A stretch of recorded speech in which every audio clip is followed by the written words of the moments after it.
Le vent hurlait à travers les rues étroites de Barcelone, portant avec lui l'odeur salée de la mer Méditerranée. Soudain, un cri déchira la nuit, non. Mélissa. Ne fais pas ça.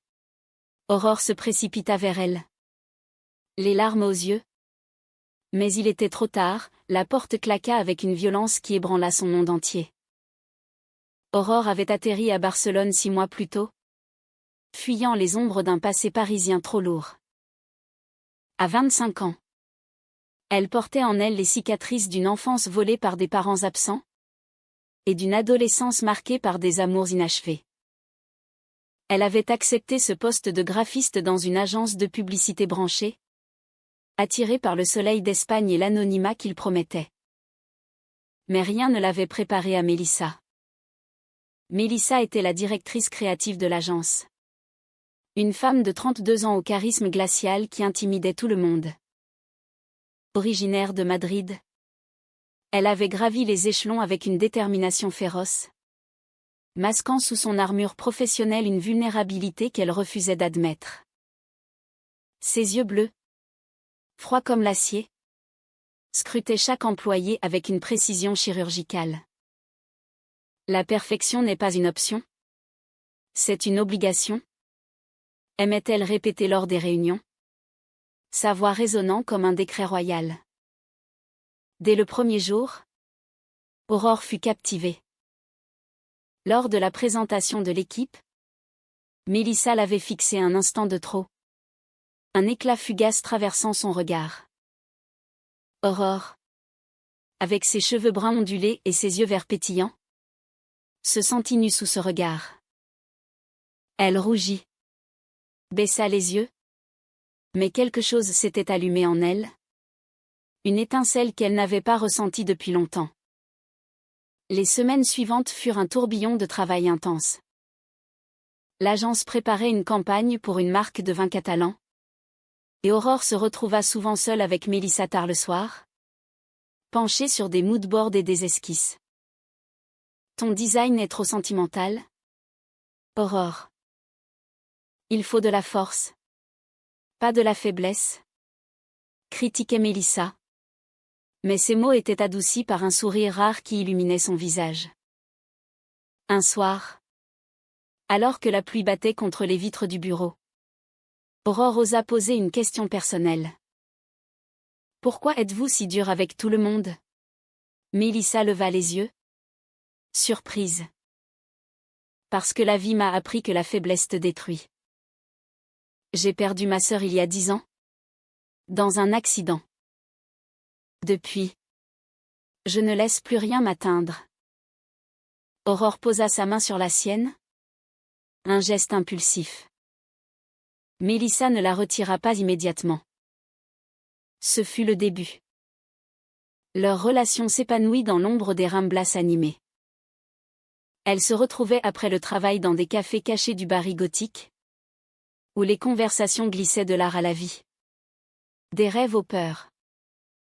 Aurore racontait Paris, ses promenades le long de la Seine, ses amours adolescentes avec des filles qui l'avaient blessée. Mélissa, plus réservée, avouait son enfance stricte, son coming out difficile dans une famille conservatrice espagnole. J'ai toujours cru que l'amour était une distraction, murmura-t-elle un soir, ses lèvres effleurant celles d'Aurore pour la première fois. Ce baiser, sous les arches gothiques illuminées par des lanternes, fut électrique. Aurore sentit son cœur s'emballer.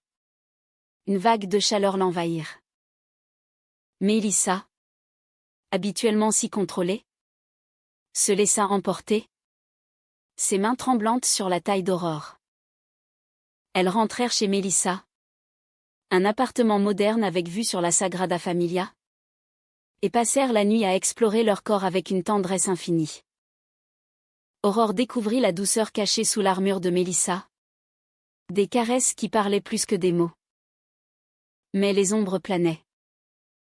À l'agence, les rumeurs commençaient à circuler.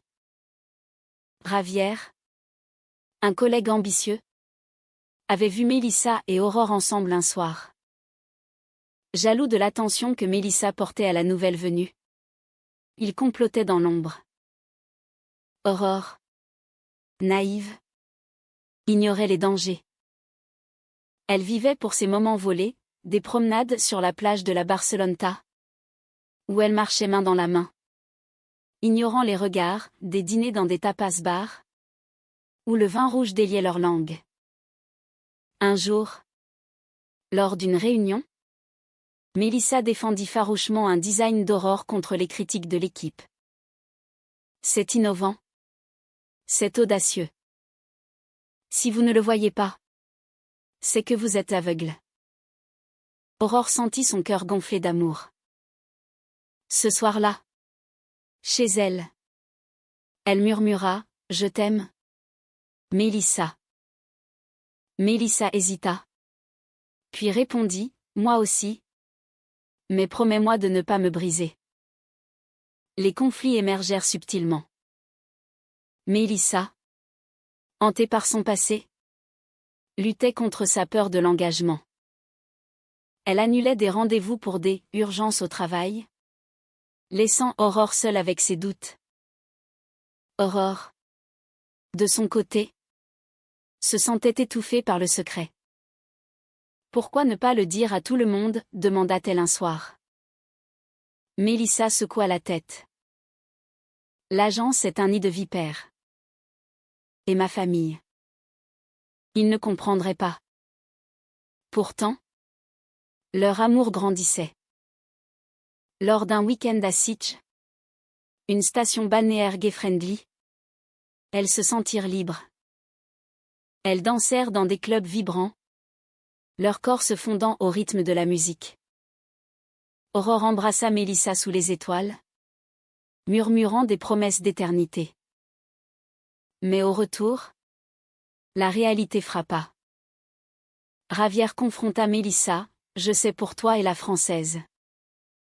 Si tu ne me donnes pas la promotion, je le dis à tout le monde. » Mélissa, paniquée, distancia Aurore. « C'est trop risqué maintenant ?» dit-elle froidement. Aurore, blessée, insista, l'amour vaut les risques. Mais Mélissa se referma, redevenant la manager intimidante. Les jours suivants furent un supplice pour Aurore. Mélissa l'évitait au bureau, ses regards fuyant comme des lames. Aurore se sentait dérivée, perdue dans les rues ensoleillées de Barcelone qui lui paraissaient soudain grises. Elle errait le long de la Rambla, observant les couples insouciants, se demandant si leur histoire était condamnée. Un soir, incapable de supporter le silence, Aurore se rendit chez Mélissa. La porte s'ouvrit sur une femme échevelée, les yeux rougis. « Qu'est-ce que tu veux ?» demanda Mélissa d'une voix cassée. Aurore entra de force, la serra dans ses bras. « Parle-moi. Qu'est-ce qui se passe ?» Mélissa s'effondra, racontant le chantage de Ravière. « Il peut tout détruire, ma carrière ? Nous. » Aurore, furieuse, proposa de confronter Ravière. Mais Mélissa refusa. « Non. C'est mon combat. » Leur dispute éclata. Des mots durs fusèrent. « Tu es lâche !» cria Aurore. Mélissa riposta. « Et toi ? Tu es naïve. La vie n'est pas un conte de fées parisien. » Pourtant, au milieu de la tempête, elles se retrouvèrent dans les bras l'une de l'autre, leurs lèvres se scellant dans un baiser passionné, mêlé de larmes. Cette nuit-là, elles firent l'amour avec une urgence désespérée, comme si c'était la dernière fois. Aurore traça des lignes sur la peau de Mélissa, murmurant des mots d'amour en français. Mélissa répondit en espagnol, ses défenses tombant une à une. Au matin, elles décidèrent de résister ensemble. On affronte ça, main dans la main, promit Aurore. Mais le destin en décida autrement. Ravière, sentant la promotion lui échapper, envoya un email anonyme à toute l'agence, révélant la relation. Le scandale explosa. Les collègues murmuraient. Les regards se faisaient accusateurs. Mélissa fut convoquée par la direction. Aurore, paniquée, l'attendit des heures. Quand Mélissa revint, son visage était pâle. Ils m'ont donné un ultimatum, te virer ou démissionner. Aurore sentit le sol se dérober. Choisis-moi, implora-t-elle. Mais Mélissa hésita, ses yeux emplis de conflit. Ma carrière, c'est tout ce que j'ai. Sans elle, qui suis-je? Aurore, blessée au plus profond, partit en claquant la porte. Les semaines suivantes furent un enfer. Aurore démissionna, errant dans Barcelone comme un fantôme. Elle visita la Sagrada Familia, symbole d'inachevé, se sentant pareillement brisée. Mélissa, de son côté, plongea dans le travail, mais le vide la rongeait. Elle repensait aux nuits avec Aurore, à ses rires, à ses caresses. Un jour, Aurore reçut un appel de sa mère à Paris. Reviens, ma chérie. L'Espagne te fait du mal. Mais Aurore refusa. Elle voulait comprendre, guérir. Elle se mit à écrire des lettres qu'elle n'envoyait pas, déversant son amour et sa douleur. Mélissa, hantée, chercha Aurore. Elle la trouva sur la plage, assise face à la mer. Je t'ai trahi, avoua-t-elle. Aurore leva les yeux, des larmes coulant. Pourquoi? Mélissa s'assit à ses côtés. Par peur. J'ai choisi la sécurité au lieu de l'amour. Mais sans toi, je suis vide. Elles parlèrent des heures, dénouant les nœuds de leurs âmes. Mélissa raconta son enfance. La perte de sa sœur qui l'avait rendue si dure. Aurore partagea ses propres blessures, ses amours passés qui l'avaient rendue méfiante. Dans ce moment de vulnérabilité, leur lien se renforça. Pourtant, le destin frappa à nouveau. Ravière, non content, révéla tout à la famille de Mélissa. Son père, conservateur, la renia. Mélissa s'effondra chez Aurore, qui la serra fort. On s'en sortira, murmura-t-elle. Elles décidèrent de quitter l'agence, de recommencer ailleurs. Mais la trahison laissait des cicatrices. Aurore doutait, et si tu me laisses encore? Mélissa jura, jamais. Tu es ma lumière. Elles partirent pour un voyage en Andalousie, cherchant la guérison dans les paysages enflammés de Séville et Grenade. À l'Alhambra, sous les arches mauresques, elles se promirent fidélité. Notre amour est plus fort que les ombres, dit Mélissa. Aurore l'embrassa, sentant une pénètre. Cependant, le retour à Barcelone raviva les tensions. Mélissa trouva un nouveau job, mais Aurore luttait avec le chômage. Des disputes éclataient sur l'argent, le futur. Un soir, après une querelle, Aurore sortit, errant dans les bars. Elle rencontra une ancienne collègue, Sophia, qui flirta avec elle. Aurore, ivre de douleur, l'embrassa impulsivement. Le lendemain, rongée par la culpabilité, elle avoua à Mélissa. C'était une erreur. Je t'aime toi. Mélissa, dévastée, hurla, trahison. Après tout ce que j'ai sacrifié? Elle partit, laissant Aurore seule avec ses regrets. Aurore passa les jours suivants dans un brouillard de remords. Elle appelait Mélissa sans cesse, laissant des messages larmoyants.